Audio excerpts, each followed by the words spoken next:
Pagkatapos mong mapunta sa mundong ito sa isang araw na pagsasaka, katumbas na ito ng 10 taong paglilinang ng iba. Ngunit ipinanganak ka sa isang pamilya ng emperador na hindi kailanman kailangang magtrabaho. Sa tuwing gusto mong magsaka pinapagalitan ka ng iyong amang emperador. Bilang isang henyo sa paglilinang at prinsipe ng dakilang Joe. Sinasabi mo sa akin na gusto mong maging isang magsasaka. Talagang namana mo ang ugaling iyan sa iyong ina na isang dama lamang. Sayang at sa iyo pa napunta ang supreme bone na ito. Pagkasabi nito malamig kang tiningnan ng emperador at tumalikod na. Akala mo isa lang itong karaniwang sermon tulad ng dati. Pero nang gabing iyon may pumasok sa iyong silid. At marahas na kinuha ang iyong supreme bone. At sinira ang lahat ng iyong cultivation. Kinabukasan hindi mo man lang nakita ang emperador. Isang utos ang nagpadala sa iyo sa karwahe patungong Yuzhou. Sabi ng lahat tapos na ang buhay mo bilang isang henyong prinsipe. Pero ikaw lang ang nakakaalam, na ang iyong walang kapantay na buhay ay nagsisimula pa lang, nang huminto ang karwahe sa harap ng mansyon ng City Lord ng Yuzhou. Ang tanging kasama mong eunuch ay nagmamadaling lumapit para pagbuksan ka ng pinto. Ngunit bago pa niya mahawakan ang argolla sa pinto, hinarang na siya ng City Lord na nakasuot ng baluti. Kamahalan, nakahanda na po ang inyong tutuluyan. Nabalitaan kong mahilig daw kayo sa mga halaman. Kaya espesyal kitang ipinaghanda ng 1 kubo at 2 ektaryang sakahan. 10 lilang ang layo sa kanluran ng lungsod. Hindi na hinintay ng City Lord ang iyong sagot at umalis na siyang nakangiti habang nakasakay sa kabayo. Nang makita ito kahit ang batang eunuch sa tabi mo ay hindi na nakapagtimpi. Sobra na ang pang-aapi nila. Kung dati ang mga bastos na taong tulad niya, habang buhay na hindi karapat-dapat makita ang kamahalan. Pero ngayon nagpapakita pa ng kayabangan. Talagang hindi kayo binibigyan ng respeto kamahalan. Bahagya kang ngumiti at iwinagayway ang iyong kamay. Xiao Lizi, ganyan talaga ang mundo. Ikaw pa ang nadamay. Sumama ka sa akin na pinalayas mula sa imperyo papunta rito. Nang marinig ito agad na umiling si Xiao Lizi. Kamahalan huwag na huwag po kayong magsalita ng ganyan. Isang karangalan po na masamahan kayo. Hindi ka na sumagot pa dito. Sa halip ay tuwang-tuwa kang naglakad papunta sa kubo. Kakarating mo pa lang pero hindi ka na makapaghintay model. Bumalik sa loob ng bahay at kinuha ang isang asarol na puno ng alikabok. Pagkatapos ay hindi pinansin ang payo ni Xiao Li.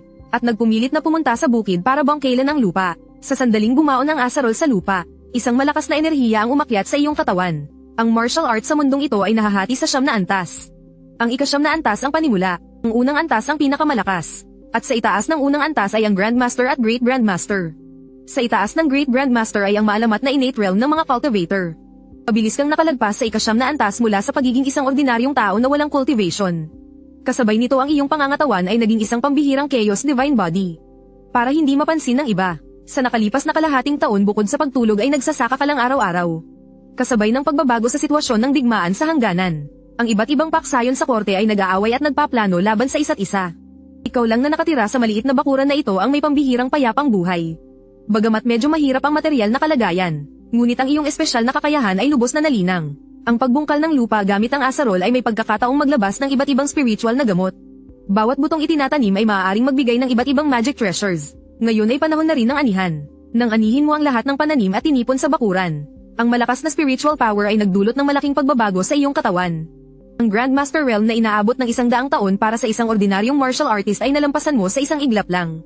Dagdag pa ang malalim na pundasyon na naipon mo sa loob ng kalahating taon. Madali na ring manalo sa isang laban sa isang Great Grandmaster. Sa kalahating taon na ito bukod sa pag-eensayo, nagbabasa ka rin ng mga sinaunang libro para maging pamilyar sa mundong ito. Ngunit sa mundong ito ang Great Zhou Dynasty ay isa lamang maliit na bahagi. Hindi pa kasama ang iba. Mayroon pang 7 kaharian na katulad ng Great Zhou Dynasty. Mayroon ding maraming sekta na hiwalay sa mundo. Hindi sakop ng pamamahala ng dinastiya. Ang isang Great Grandmaster sa Great Zhou Dynasty ay maaaring gawin ang kahit anong gusto niya. Ngunit sa labas ng Great Zhou Dynasty hindi sila makapagsalita kapag nakatagpo ng mga cultivator. Kaya ngayon nagtatago ka sa lugar na ito na walang nakakapansin at nagpapatuloy sa pagsasaka. Ito pa rin ang pinakamakatwirang plano sa ngayon. Kasabay nito sa mansyon ng City Lord. Isang sundalong mensahero ang nagpabago sa ekspresyon ng mukha ni City Lord Xiaolong. Mahal na Panginoon, masamang balita. Isang peak Grandmaster expert mula sa Demon Kingdom faction ang nakapasok sa lungsod 7. Nakasalubong lang siya ng ating mga tauhan. At nasugatan na agad ang daan-daang sundalo. Nang marinig ito labis na nabahala si Xiaolong. Isa lang din naman siyang second rank. Kung nanaisin ng kalaban na paslangin siya bilang pinuno ng lungsod. Kahit may libu-libong sundalo pa sa lungsod, hindi siya mapipigilan. Mukhang desidido na ang kaharian ng demonyo na magsimula ng digmaan laban sa Great Zhou. Nang maisip ito, hindi nagatubili si Xiaolong. Agad niyang inutusan ang kanyang mga tauhan na pumunta sa kabisera para humingi ng tulong. Kasabay nito, inabisuhan ang mga mamamayan na lumikas mula sa lungsod. Ang malaking hukbo na nakadestino sa lungsod ay handa ng lumaban hanggang kamatayan. Hindi naman nag-aalala si Xiaolong na harapin siya ng kalaban ng direkta. Tutal, kahit na ang daan-daang libong sundalo na ito ay puro walang silbi. Hayaan lang siyang pumatay ng pumatay. Kahit pumatay siya ng ilang libo sa isang araw, aabutin pa rin siya ng ilang buwan. Ang kinatatakutan niya ay ang magtago ang taong ito sa Yujo. At paminsan-minsan ay gagawa ng kung ano-ano, para mamuhay ang lahat sa takot. Sa katagalan, babagsak ang moral ng hukbo, at babagsak ang Yujo nang hindi man lang nilulusob. Kaya ang kailangan niyang gawin ngayon ay hanapin ang kinaroroonan ng taong ito sa kahit anong paraan. Ngunit matapos ang ilang araw na walang nangyayari, unti-unti nang lumalala ang sitwasyon. Napakaikli lang ng oras kung magpakita ang dalubhasa mula sa kaharian ng demonyo. At laging nagpapakawala ito ng malakas na atake na nagdudulot ng malawakang pinsala. Kahit sumablay ang atake, agad siyang tatakas para bawiin ang kanyang enerhiya. Hindi siya kayang habulin ng mga ordinaryong sundalo, kaya pinapanood na lang nila siyang unti-unting ubusin sila. Sa loob ng ilang araw, marami ng sundalong tumakas sa lungsod. Habang hindi mapakali si Xiaolong, isang sundalo ang tuwang-tuwang nag-abot ng isang sulat. Balita mula sa kabisera, darating si Yu Nakao na tauhan ng kamahalan. Makakarating siya ngayong gabi. Ayon sa balita, matagal ng isang half-step grandmaster ang matandang iyon. Siguradong mamamatay na ngayon ang lintik na grandmaster ng kaharian ng demonyo. Ang pagdating ni Cao Saihai ay labis na nagpalakas ng loob ni Xiaolong. Hatiin ang ating mga tauhan sa mga grupo na may 100 miyembro. Hanapin ninyo ngayon ang pinagtataguan ng grandmaster na iyon. Malaki ang nawalang enerhiya niya kagabi. Siguradong nagtatago lang siya sa kung saan para magpalakas. Kapag nahanap ninyo siya, huwag kayong kikilos ng kusa. Ipadala agad ang mensahe para palibutan at patayin siya ng buong hukbo.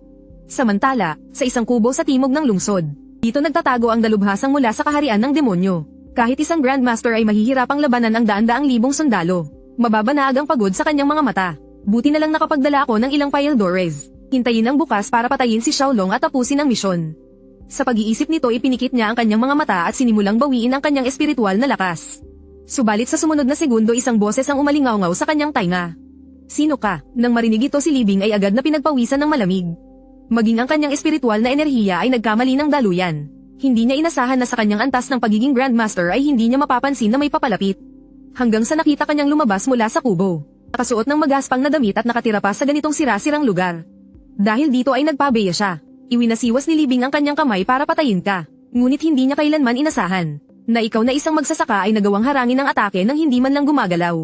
Ang aurang ito ay nakakuha rin ng atensyon ng mga nagpapatrulyang sundalo sa lungsod. Iyon ang maliit na bakuran ng kamahalan sa timog ng lungsod. Bilisan niyo iulat niyo sa City Lord. Kasabay nito dahan-dahan mong itinaas ang iyong kamay. Hawak mo ang isang tuyong dahon na nahulog sa bakuran. Sa sumunod na segundo ang dahon na ito ay humadyos dala ang isang malakas na kapangyarihan.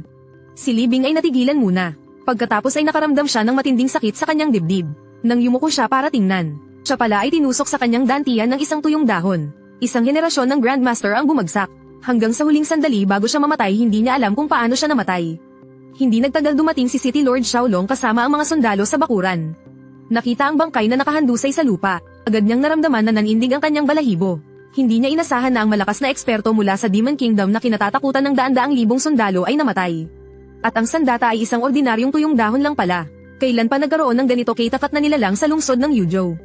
Puno ng pag-aalinlangan si Xiaolong na tumingin sa paligid upang maghanap ng mga pahiwatig. Hanggang sa nakita kanyang nagtatrabaho sa bukid. Dahan-dahan siyang lumapit at nagtanong, may napansin ka bang kakaiba dito kanina lang? Umiling ka, at tinanong mo siya kung ano ang nangyari. Nang makitang wala kang alam ay hindi na siya nag-abalang sumagot. Hinding-hindi niya maiuugnay ang isang walang silbing prinsipe sa isang dalubhasang grandmaster. At pagkaalis ni Xiaolong, hindi na napigilan ni Little JZ sa loob ng bahay. Kamahalan, kaya pala noong mga nakaraang araw nang sinabihan ko kayong tumakas kasama ng mga tao. Wala kayong pakialam, kailan nyo pa nakamit ang ganitong antas ng lakas? Naaalala ang nakalipas na 6 na buwan. Kung hindi ka abala sa pagsasaka, nagpapahinga ka lang sa loob ng bahay. Hindi ka lumalabas kaya imposibleng makakuha ng anumang pagkakataon.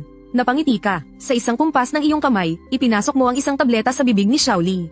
Sa isang iglap, naramdaman ni Xiaoli na naging maluwag ang mga meridian sa buong katawan niya.